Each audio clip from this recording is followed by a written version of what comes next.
તો પાટણમાં સરકારી વાહનોમાં કૌભાંડનો આક્ષેપ કરવામાં આવ્યો છે। શહેર કોંગ્રેસ પ્રમુખે કૌભાંડનો આક્ષેપ કર્યો છે। ગાડી રિપેરિંગના નામે બહાર લઈ ગઈ હોવાની માહિતી સામે આવી છે। ગાડી રિપેરિંગમાંથી પરત આવતા 3000 કિલોમીટર ફરી હતી। 4 દિવસમાં 3000 કિલોમીટર ફરતા અનેક સવાલો ઉઠ્યા છે। પાલિકાના ધ્યાને આવતા તપાસનો ધમધમાટ શરૂ કર્યો છે।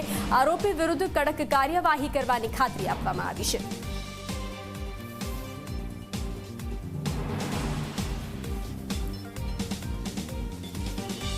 बोलेरो कैम्पर 0885 नंबर की गाड़ी जे वाहन शाखा द्वारा कहवामां आव्युं हतुं 4 तारीखे सर्विस में मूकी है महिंद्रा शोरूम में, पण आ गाड़ी महिंद्रा शोरूम में हती नहीं।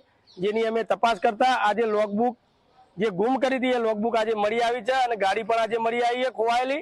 तो आ गाड़ी जो सर्विस में मूकी होय तो गाड़ीना किलोमीटर मूकी त्यारे 35,927 हता, फरी आई त्यारे 35,927 था और गाड़ी जयरे सर्विस में मूकी त्यारे 32,799 किलोमीटर एटले के टोटल 3128 किलोमीटर गाड़ी फरीने आई 4 दिवस में। खरेखर आ 3128 किलोमीटर कोने फेरवी ए तपासनो विषय छे।